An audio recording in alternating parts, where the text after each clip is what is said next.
Okay, cash flow ஸ்டேட்மெண்ட்னுடைய questions பார்க்கலாம். இதில் வந்து ஃபஸ்ட்டு வந்து நம்ம இந்த சாப்டரில் ஆப்ரேட்டிங் ஆக்டிவிட்டினா என்ன, இன்வெஸ்டிங் ஆக்டிவிட்டினா என்ன, ஃபினான்சிங் ஆக்டிவிட்டினா என்ன, இதை மூணுக்குமான கிளாரிட்டி வந்து தெரிஞ்சுக்கிட்டால் தான் இந்த சாப்டர்னுடைய கொஷின்ஸ் வந்து நம்ம சால்வ் பண்ண முடியும்.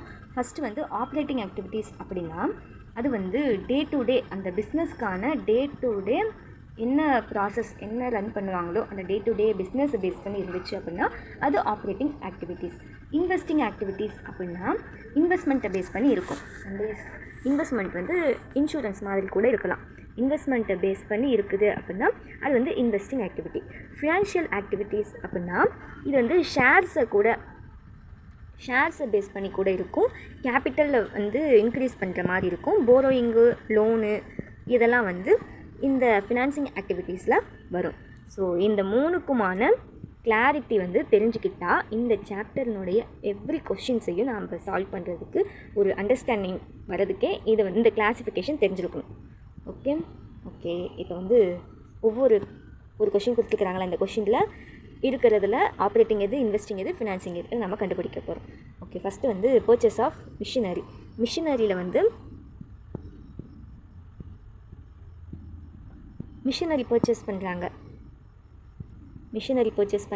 மிஷினரி என்ன, இது ஒரு ஆசெட்ஸ்னால் என்ன இருக்கும், இந்த ஆசெட்டு ஃப்யூச்சரில் நம்மளுக்கு ரெவென்யூ தரும். ஸோ இது வந்து இன்வெஸ்டிங் ஆக்டிவிட்டி. இது என்னது, investing activity. Next proceeds from issuance of equity share capital. Issue பண்ணுறாங்க ஷேர்ஸை, எக்விட்டி ஷேர் கேபிட்டலை இஷ்யூ பண்ணியிருக்கிறாங்க. ஷேர்ஸை இஷ்யூ பண்ணால் என்னது, ஃபினான்சிங் ஆக்டிவிட்டி. ஸோ இது ஃபினான்சிங் ஆக்டிவிட்டி. கேஷ் சேல்ஸ் வந்து நார்மலாக பண்ணுறதா, நார்மல் டே டு பிஸ்னஸில் பண்ணுறது. ஸோ இது வந்து operating activity. Proceeds from long term போரோயிங்ஸை ப்ரொசீட் பண்ணுறாங்க. ஸோ இது கடன் கொடுக்குறது இது financing activity. Cheques collected from trade receivables அப்படின்னா கஸ்டமர்ஸ். யார், கஸ்டமர்கிட்டேருந்து கேஷ் செக்ஸ் கலெக்ட் பண்ணுறது நார்மலாக. So operating activities. Cheques receipts from trade receivables, கஸ்டமர்கிட்டேருந்து கேஷை ரிசீவ் பண்ணுறாங்க. ஸோ இதுவும் operating activity. Next trading commission received.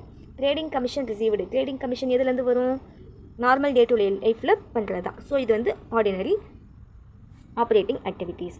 Purchase of இன்வெஸ்ட்மெண்ட்டை பர்ச்சேஸ் பண்ணுறது என்ன, இன்வெஸ்ட்மெண்ட் அவங்களே சொல்லிட்டாங்களா, அப்போ இது investing activity. Redemption of preference ஷேர்ஸை ரிடெம்ஷன் பண்ணுறாங்க. ஸோ இது ஃபினான்சிங் ஆக்டிவிட்டி. கேஷ் பர்ச்சேஸ் பண்ணுறது normal operating activities. From sale of இன்வெஸ்ட்மெண்ட்லேருந்து இன்வெஸ்ட்மெண்ட்டு சேல் பண்ணுறாங்க. ஸோ அது investing activity. Purchase of goodwill அப்படிங்கிறது ஒரு ஆசெட். குட்வில்ங்கிறது என்னது, ஒரு ஆசெட். ஆசெட் அப்படின்னா என்ன, அதை பர்ச்சேஸ் பண்ணுறாங்க. ஸோ அது investing activity. Next cash paid to சப்ளையருக்கு பே பண்ணுறது நார்மலாக, அது ஆர்டினரி, அதனால் operating activity. Interim dividend paid on equity ஷேர்ஸுக்கு டிவிடெண்ட் பே பண்ணுறோம். ஸோ இது ஷேர்ஸ் பேஸ் பண்ணி வருது, இது ஃபினான்சிங் ஆக்டிவிட்டி.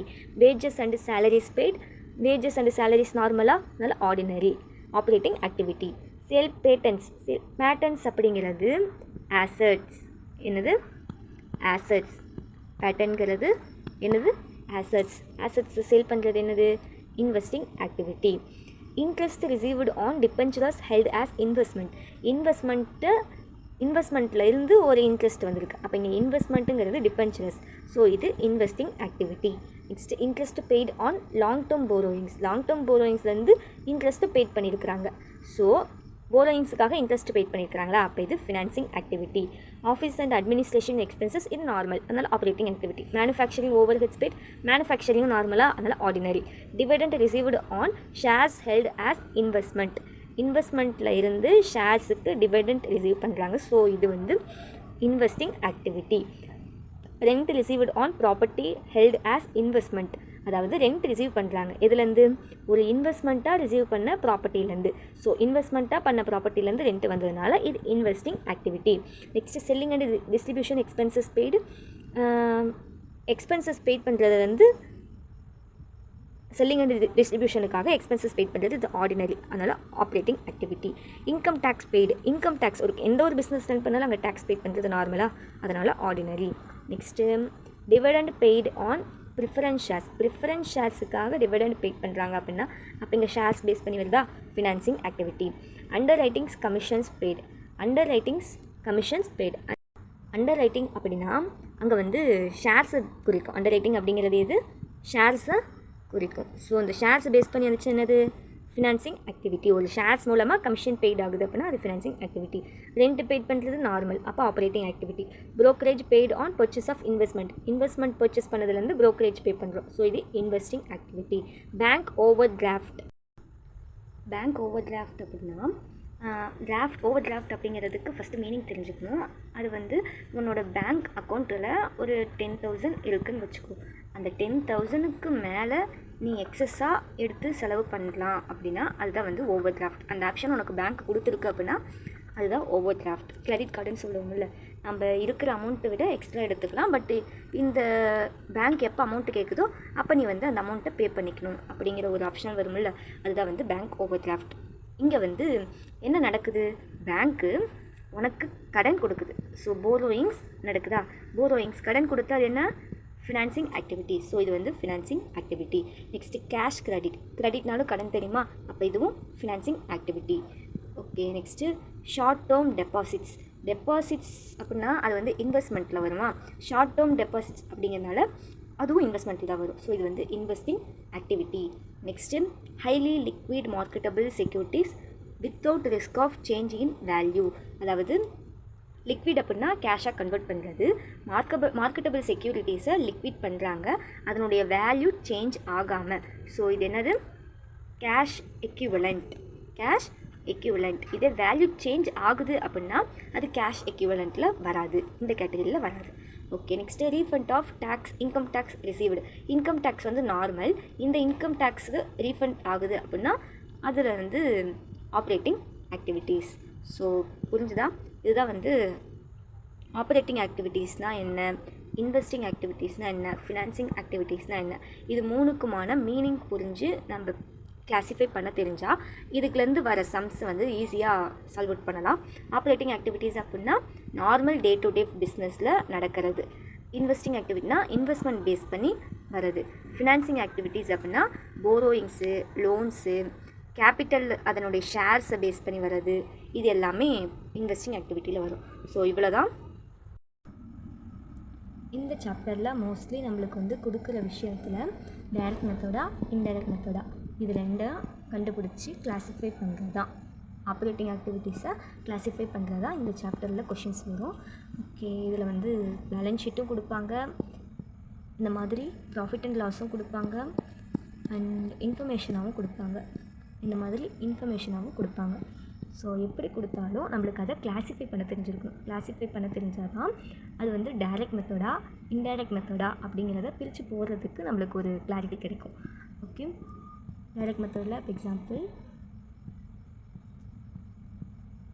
இந்த மாதிரி அப்ஸ்ட்ராக்டாகவும் கொடுப்பாங்க. இதில் வந்து ஸ்டார்ட் ஆகுது. இதில் வந்து ஓப்பனிங் பேலன்ஸ் கொடுத்துட்டாங்க, அண்டு இதெல்லாம் ரிசீவ் பண்ணியிருக்காங்க, கஸ்டமர்கிட்டேருந்து ரிசீவ் பண்ணியிருக்கிறாங்களா, அப்போ தான் ஆப்ரேட்டிங் ஆக்டிவிட்டி. இஷ்யூ ஆஃப் ஷேர்ஸ்லேருந்து ரிசீவ் பண்ணியிருக்கிறாங்க, அப்போ ஃபினான்சிங் ஆக்டிவிட்டி. ஆசெட்டை சேல் பண்ணி அமௌண்ட் ஏர்ன் பண்ணியிருக்காங்க, அப்போ இது இன்வெஸ்டிங் ஆக்டிவிட்டி. பேமெண்ட் ஆஃப் சப்ளையர்கிட்டேருந்து பேமெண்ட் பண்ணியிருக்காங்களா, அப்போ இது வந்து நார்மலாக ordinary operating activity. Payment of property plant and equipment இது வந்து இன்வெஸ்ட்மெண்ட் மாதிரியா, அப்போ அது investing activity. Other overheads இங்கே வந்து பேமெண்ட்ஸ் ஆஃப் ஓவர் ஹெட்ஸ் அப்படிங்கிறது அதர் ஓவர் ஹெட்ஸா, ஸோ இது நார்மல், அப்போ இது ஆப்ரேட்டிங் ஆக்டிவிட்டி. அடுத்தது வேஜஸ் அண்ட் சேலரிஸ், இதுவும் நார்மல் ஆப்ரேட்டிங் ஆக்டிவிட்டி. டாக்ஸேஷன் இதுவும் நார்மல் ஆப்ரேட்டிங் ஆக்டிவிட்டி. டிவிடெண்ட்ஸ் வந்து நாட் ஏ நார்மல்.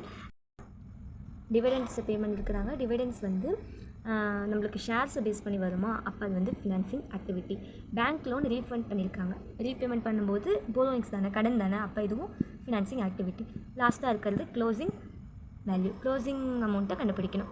ஓகே, இதை பேஸ் பண்ணி நார்மல் பேசிக் ஃபார்முலா என்ன, ஓப்பனிங் பேலன்ஸ் எவ்வளவோ அதுலேருந்து net increase or degrees profit and loss plus closing, இதை ரெண்டையும் ப்ளஸ் பண்ணிட்டோம் அப்படின்னா நம்மளுக்கு க்ளோசிங் வேல்யூ கிடைச்சிடும், க்ளோசிங் அமௌண்ட்டு கிடைச்சிடும். ஸோ இதுதான் பேசிக் formula.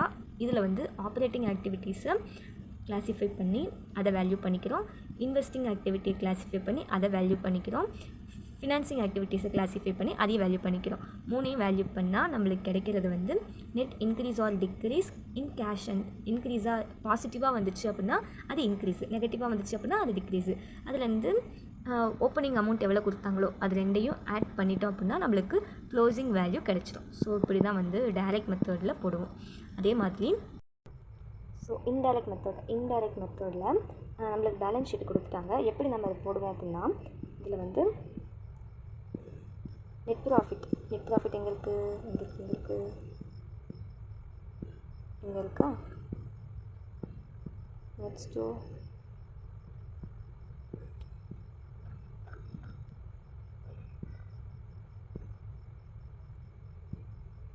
Net profit of the இயரில் டிவிடெண்ட் கொடுத்துருக்குறாங்க. Profit and loss at the year எண்டட்னு சொல்லி நம்மளுக்கு கொடுத்துருக்குறாங்களா. இதுதான் வந்து நெட் ப்ராஃபிட். இந்த நெட் ப்ராஃபிட்டில் இது வந்து கரண்ட் இயரு, இது லாஸ்ட் இயருக்கான வேல்யூவிலேருந்து கரண்ட் இயருக்கான வேல்யூவை மைனஸ் பண்ணிட்டோம் அப்படின்னா நம்மளுக்கு ரிமைனிங் கிடைக்கிற வேல்யூவிலேருந்து தான் நம்ம ஈக்குவேஷன் போடுவோம், வேல்யூ பண்ணுவோம். 35,000 minus 25,000 equal to 10,000. இதில் வந்து எனி டிவைடண்ட் பே பண்ணியிருக்கிறாங்க, டேக்ஸ் பே பண்ணியிருக்கிறாங்க, இந்த அட்ஜஸ்ட்மெண்ட் எல்லாத்தையுமே டிப்ரிசியேஷன் இது எல்லாமே ஆப்ரேட்டிங் ஆக்டிவிட்டீஸை பேஸ் பண்ணிவிட்டு அதே மாதிரி இன்வெஸ்டிங் ஆக்டிவிட்டி, ஃபினான்சிங் ஆக்டிவிட்டி அதெல்லாம் செப்பரேட்டாக பிரித்து ஃபேஸ் பண்ணி நம்ம போட்டுட்டு இதுலேருந்து நம்மளுக்கு வர வேல்யூ இதுலேருந்து 3 ஆக்டிவிட்டீஸ்லேருந்து ரிமைனிங் வர வேல்யூ பாசிட்டிவாக இருந்துச்சு அப்படின்னா நெட் இன்க்ரீஸ், இது நெகட்டிவாக இருந்துச்சு அப்படின்னா அது டிக்ரீஸ். அதுக்கப்புறம் ஓப்பனிங் பேலன்ஸ் அமௌண்ட் இங்கே எவ்வளோ தந்துருக்காங்க,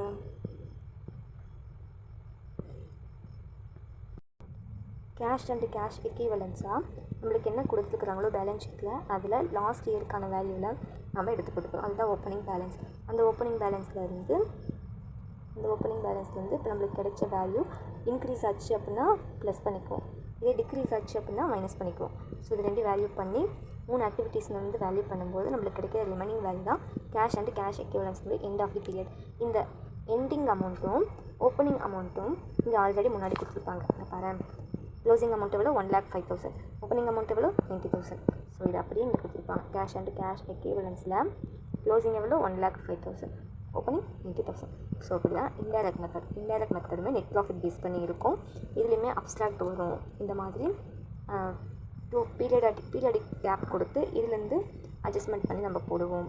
இந்த மாதிரி இன்ஃபர்மேஷனாக கொடுத்து கூட போட சொல்லுவாங்க. ஸோ எப்படி சொன்னாலும் நம்ம ஃபஸ்ட்டு கிளாஸிஃபை பண்ணிக்கணும். 3 ஆக்டிவிட்டியும் கிளாஸிஃபை பண்ணிவிட்டு அதிலேருந்து நம்ம டைரக்ட் மெத்தடா இன்டைரக்ட் மெத்தடா அப்படிங்கிறத பார்த்துட்டு பிரித்து போடணும். இதுதான் வந்து கேஷ் ஃப்ளோ ஸ்டேட்மெண்ட் லெசன்ஸ். செப்பரேட்டாக ஒவ்வொரு கொஷின்ஸையும் சால்வ் அவுட் பண்ணி கம்மிங் வீடியோஸில் போடுவேன். பட் இப்போதைக்கு என்ன கான்செப்ட் என்ன, கிளாரிட்டி என்ன அப்படிங்கிறத தெரிஞ்சுக்கணும்.